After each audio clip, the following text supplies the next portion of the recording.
वनांचल TV 24 live. Ranchi AJSU party जिला कार्य समिति का बैठक का आयोजन किया गया।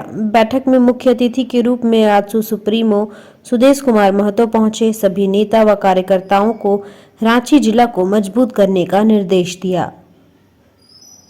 वहीं जिला कमेटी मजबूती को लेकर रांची जिला समिति की बैठक में जिला वरीय उपाध्यक्ष प्रकाश लकड़ा और जिला प्रवक्ता रोशन मुंडा उपस्थित थे, जिसमें सुदेश महतो के निर्देश पर जिला कमेटी की मजबूती करने को लेकर कमर कस लिया है। वहीं हेमंत सरकार के इस योजना को आड़े हाथ लेते हुए जनता से अपील कर रहे हैं कि यह योजना जनता को गुमराह कर रही है। वहीं 2024 के चुनाव को लेकर जिला वरीय उपाध्यक्ष प्रकाश लकड़ा और जिला प्रवक्ता रोशन मुंडा खास बातचीत की। हमारे संवाददाता रांची से अर्जुन कुमार ने, जिसमें ये फोकस किया गया कि रांची जिला को सशक्त किया जाए, और जिसमें चीफ गेस्ट थे सुदेश कुमार महतो, जिन्होंने कार्यकर्ताओं में एनर्जी भरने का काम किया, एनर्जेटिक करने के लिए। और इस क्षेत्र के हमारे साथ में इस समय इस क्षेत्र के जो आजसू के कर्मठ कार्यकर्ता हैं, उनसे हम आपको बातचीत करते हैं और क्या आजसू की तैयारी है उसके बारे में संबंध में जानते हैं। आपका हमारे चैनल में आपका स्वागत है। धन्यवाद। 2024 की चुनाव को लेकर के क्या रणनीति है आजसू पार्टी की? आजसू पार्टी 2024 चुनाव को लेकर पूरी तरह से तैयारी में जुटी हुई है और अपना जो ब्लॉक से लेके पंचायत टोला तक पहुंचने का प्रयास कर रही है। उस कड़ी में पंचायत प्रभारी, महिला पुरुष, उसके अलावे गांव टोला में जो हम लोग का एक ग्राम प्रभारी के रूप में हम लोग नीचे स्तर से पहुंचने का प्रयास कर रहे हैं। ग्राम प्रभारी का काम है नीचे स्तर में 10 चूल्हा के पीछे एक चूल्हा प्रमुख बनाने, ताकि हम लोग ग्रामीणों के साथ में जुड़े और उसका जो समस्या है, ब्लॉक का हो, खाना का हो, कहीं भी उस तरह का समस्या होती है तो हम लोग उसको एक कड़ी के माध्यम से हम लोग का मदद कर सकें, ताकि एक आजसू पार्टी रांची जिला में नीचे कड़ी से उभर के आए। अभी वर्तमान समय में देखा जा रहा है कि वर्तमान सरकार जो है, सरकार आपके द्वारा कार्यक्रम का आयोजन करके आम जनता को लुभाने का प्रयास कर रही है, तो आजसू इसे किस नजरिए से देखते हैं? देखा जाए तो सरकार आपकी द्वार ये तीसरा कड़ी उसकी चल रही है। ये एक लुभावना दे के जनता को दिग्भ्रमित करने का काम कर रही है। आपने देखा होगा कि सबसे पहले पूरे प्रखंड वाइज वे लोग आपके द्वार, आपके सरकार पंचायत स्तर का किया, उसमें बहुत सा समस्या जनता का, उसमें ब्लॉक स्तर का जमीन संबंधित प्लॉट चढ़ाना, इंदिरा आवास, बहुत तरह की जो योजना सरकार की है, उसमें वो लोग अपना आवेदन दे के वहाँ जमा किए, लेकिन एक भी काम सरकार कहीं भी किसी का काम नहीं हुआ। सरकार ही झूठ वादे में बनी है। आपने सरकार की घोषणा सुनी होगी, जब चुनाव हो रही थी तो घोषणा की थी कि अगर जेएमएम की सरकार बनती है तो यहाँ के जनताओं को इंदिरा आवास के रूप में 3 रूम, 1 टॉयलेट, 3 रूम देने की बात कही थी। लेकिन देखा जाए तो जैसे सरकार बैठी, सबसे पहले ग्रामीणों का जो इंदिरा आवास बनती है, सबसे पहले सरकार ने आने के बाद यहाँ जो परिस्थिति बना, बालू का जो कहते हैं ना, जब हेमंत सरकार बनी है तब केवल बालू का ही यहाँ दाम बढ़ी है। कहाँ 13,000 रुपया, 12,000 रुपया मिलती थी, सीधे 45,000 हो गए। तो सरकार के द्वारा जो इंदिरा आवास जो केंद्र सरकार के द्वारा जो मिलती थी, तो किस आधार से जनता बनाएगी गरीब दुखी? आप अनुभव लगा सकते हैं। तो देखिए यहाँ जो सरकार केवल एक झूठ का यहाँ पर केवल आश्वासन दे रहा है कि हम इस तरह से कर रहे हैं, 10 रुपया में धोती दे रहे हैं, इस तरह से गुमराह कर रही है सरकार। आपने देखा होगा इस योजना को चला करके क्या जेएमएम और गठबंधन की सरकार क्या दोबारा आने में सफल रहेगी? हमको तो नहीं लगता है कि ये लोग दोबारा इस सरकार में आएगी।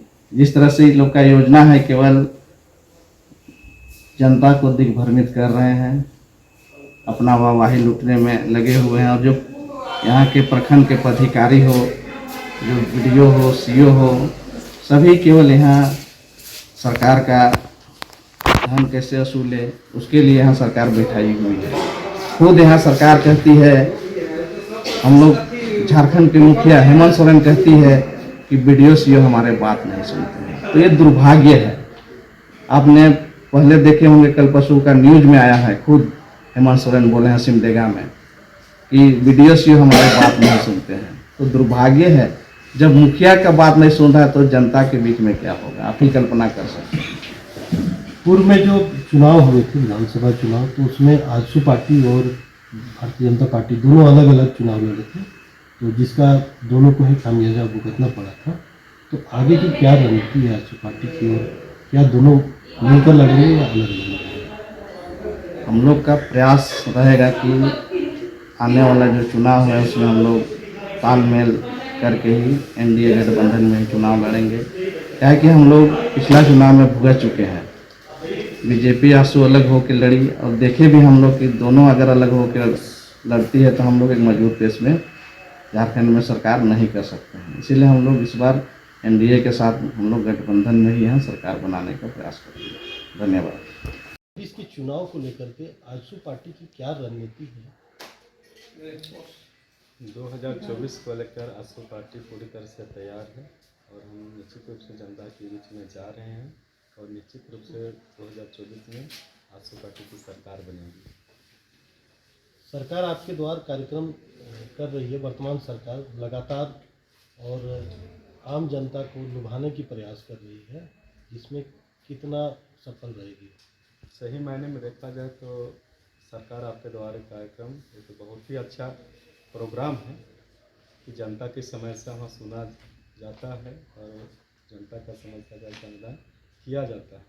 लेकिन वास्तव में जितना जनता का समस्या वहाँ पर आता है जनता दरबार में, उस समस्या का समाधान नहीं हो पाता है।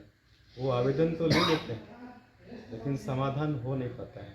अगर जनता का जो जनता दरबार जो लगता है, ऑन द स्पॉट वहाँ पर जो भी समस्या आता है उसका निदान किया जाना है। लेकिन आवेदन लेके सिर्फ वो चले जाते हैं, कुछ करते नहीं हैं। पिछले बार भी जनता दरबार का आयोजन किया गया था, जनता दरबार में कितना लोगों को फायदा मिला इसका आपको भी अंदाजा है। क्या वर्तमान सरकार आपके द्वारा कार्यक्रम को लेकर के दोबारा सत्ता में आ सकती है? कामयाब होगी इसमें? बिल्कुल भी नहीं। इस सरकार चाह रही है कि हम अधिक से अधिक लोक लुभावनी कर ले, लेकिन जनता देख चुकी है। अब सत्ता में रहे, आपका कार्यकाल पूरा होने को है। अब जनता से जिस मुद्दा को लेकर आप चुनाव में आए थे और सत्ता आपको मिला, जनता से किए गए वादे के अनुरूप आपने एक भी ऐसा काम नहीं किया तो जनता आपको दोबारा मौका देगी। अगर यूँ कहें कि चाहे स्थानीय नीति की बात करें, चाहे स्थानीय नियोजन नीति की बात करें, 1932 की खतियान की बात करें, बेरोजगारों को रोजगार देने की बात करें, बेरोजगारी भत्ता देने की बात करें, हर तरह से जनता से किए गए वादे के अनुरूप एक भी झारखंड सरकार यहाँ पर काम नहीं किया है।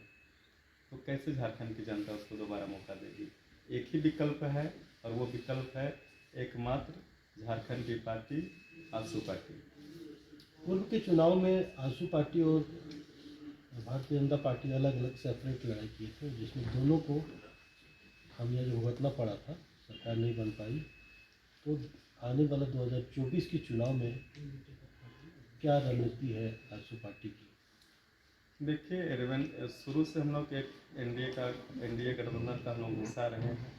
उम्मीद है कि दोनों दल या फिर पार्टी का मतलब केंद्रीय कमेटी इस पर निर्णय लेगा और केंद्रीय कमेटी जो निर्णय लेगा उस निर्णय के साथ हम आजसू पार्टी के कार्यकर्ता हम लोग चुनावी मैदान में आएंगे। ये तो शीर्ष नेतृत्व की बात है। अभी जो पार्टी निर्णय लेगी, हमारा गठबंधन जनता से रहा है और जनता से रहेगा। आगे का पार्टी श्रेष्ठ नेतृत्व ये तय करेगा कि आगे चल कर हमें गठबंधन में चुनाव लड़ना है या स्वतंत्र रूप से हमें चुनाव लड़ना है। लेकिन हमारा गठबंधन जनता से है और जनता से हमेशा रहेगा। आज के कार्यक्रम में आजसू सुप्रीमो कार्यकर्ताओं में एनर्जी भरने के काम कर रहे थे, एनर्जेटिक करने का, तो ये कितना प्रभावी रहेगा चुनाव के लिए? निश्चित रूप से आज हमारे पार्टी सुप्रीमो हम रांची जिला कार्य समिति की बैठक में सभी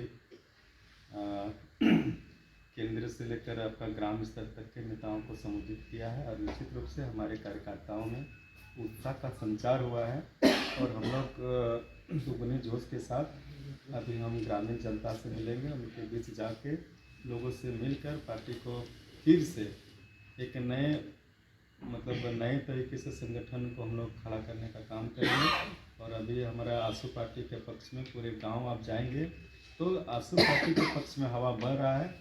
वहाँ नेता के लोग इस आस में है कि हमारे कोई ना कोई तारागण आएंगे और हमारे समस्या का निदान करेंगे। और निश्चित रूप से जो आसू पार्टी ने जो गांव की सरकार का जो परिकल्पना देखा है, परिकल्पना हमें 2024 को निश्चित रूप से दिखाई पड़ेगा। हम लोग कहते हैं ना गांव की सरकार, तो गांव की सरकार हम लोग बनाएंगे। हम लोग जा रहे हैं गांव की ओर और वहाँ गांव के लोगों के साथ मिल के हम लोग गांव की सरकार बनाने के लिए पार्टी को फिर से एक नए ऊर्जा के साथ पार्टी को स्थापित करेंगे। इस समय हमारे साथ में आसू पार्टी के वरीय कार्यकर्ता, जिला प्रवक्ता और जिला उपाध्यक्ष, मध्य जिला उपाध्यक्ष प्रकाश लखा रोशन मुंडा से हमारी बातचीत हो रही थी और जिन्होंने पार्टी को लेकर के अपनी सक्रियता दिखाया और जिन्होंने बताया कि पार्टी में 2024 के चुनाव में को लेकर के ये अपनी पूरी ताकत झोंकेंगे। रांची से मैं अर्जुन कुमार, वनांचल 24 टीवी।